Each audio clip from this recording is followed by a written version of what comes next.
Hello， 大家好，我係美斯。今日帶大家去灣仔行下。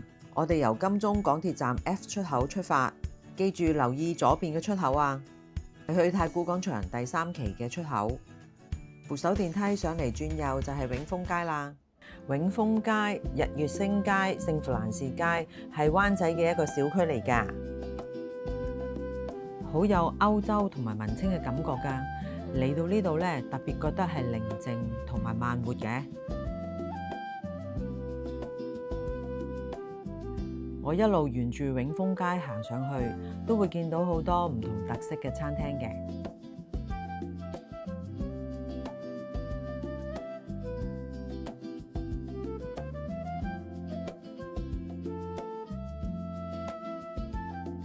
上到嚟就係星街，我哋向左手邊行，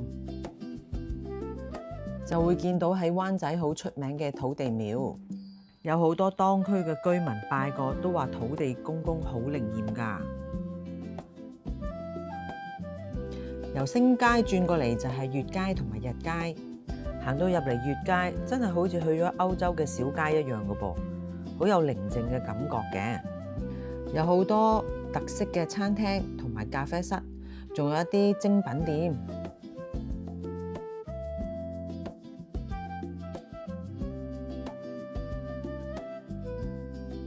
跟住我由月街穿過去進教圍，都會有唔同嘅餐廳同埋時裝店嘅。嚟到進教圍，我梗係要試下有65年歷史嘅德裕茶餐廳啦。其中佢有好出名嘅乾炒牛河啊、蛋牛治啊、招牌家鄉炒飯，我都好想試㗎。不過今日得我一個人，就叫咗佢嘅招牌家鄉炒飯。碟飯嚟到嘅時候，你已經覺得佢好香同埋好有鑊氣，同埋好足料，有蝦啊、叉燒同埋炸過嘅銀魚仔，好香口，好好食，仲帶少少微辣，令到你個口感係好豐富、好香、好好食。大家不妨一定要嚟試下。食完飯之後，我喺星街轉返落去聖弗蘭士街，行斜路落去，沿途都仲有唔同嘅鋪頭，例如畫廊啊、餐廳啊、餅店啊都有㗎。喺聖弗蘭士街行返落去，就係皇后大道東，轉返左手邊就去到東美花園。喺東美花園轉返入去永樂里，就可以上返去日街㗎喇。上返嚟日街都會見到有時裝店啊、精品店、餐廳、咖啡室。如果行下想休息嘅話，呢度咧仲會有一啲嘅長凳可以休息下、坐下飲下嘢，同朋友傾下偈都得㗎。睇下你哋想用邊條路線上嚟日月星街。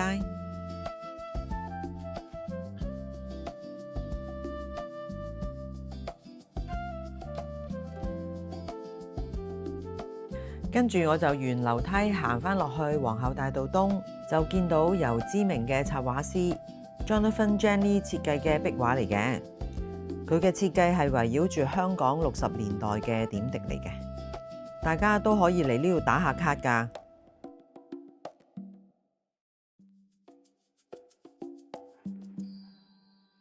跟住我哋就沿皇后大道東向銅鑼灣方向行。好快又行到嚟有45年歷史嘅快樂麵包鋪啦！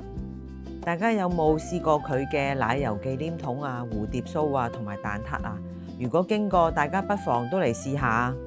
我哋一路向前行，就見到好出名嘅沙窩刀麵包店。佢哋售賣嘅麵包係酸種麵包嚟嘅，大家會唔會想過嚟試下？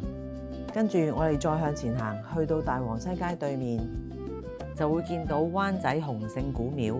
洪聖古廟係建於1847年嘅，係香港嘅1級歷史建築物嚟㗎。廟係依山而建嘅，所以喺出邊同埋入邊都會見到好多大石頭㗎。廟裏邊供奉嘅係洪聖大王、望海觀音、包公等等嘅。大家經過會唔會入內參拜一下？呢度咧都會有香燭售賣㗎，而且仲好方便，有八達通機去售賣嘅。跟住我再向前行，就見到一間好特別嘅復古小木屋。係一間本地人氣品牌 Grandma Scone 開嘅。大家經過會唔會有興趣試下？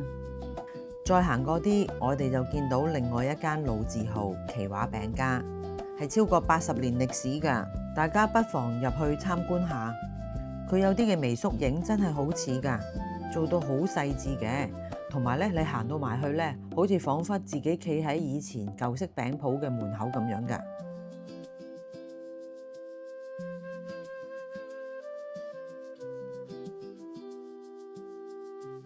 喺另外一邊仲掛咗一啲以前香港60、70年代好珍貴嘅圖片添㗎，例如有人力車、幫人寫信嘅檔口，仲有以前大排檔嘅相添啊！大家都可以過嚟睇下㗎。嚟到今日，鋪頭已經好現代化，亦都有好多唔同特色嘅禮盒設計嘅。咦？呢個咪以前結婚做聘禮裝餅嗰個盒嚟？啊，好得意啊！嗱，呢一個咧就真係以前結婚裝餅做聘禮嗰個盒嚟啦。而家咧樓上仲會有間奇華餐廳添㗎，得閒可以嚟飲個下午茶。再行過隔離就係利東街，即係以前嘅喜帖街。嚟到利東街，你會有一個林蔭大道嘅感覺嘅。佢兩旁都會有唔同嘅特色鋪頭。有好多唔同嘅露天餐廳，亦都有好多唔同嘅打卡位㗎。唔同嘅時節，佢會有佈置唔同嘅燈飾。我諗我呢條片出嘅時候，已經係新年嘅燈飾嚟㗎啦。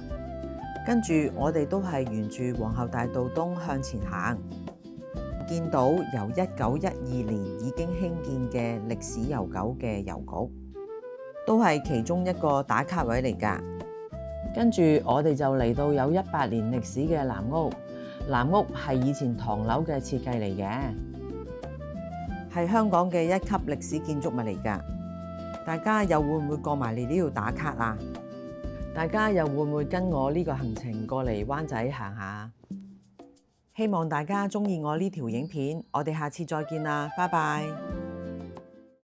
如果大家鍾意我嘅影片，記得點讚、訂閱同埋分享啊，就係對我嘅支持。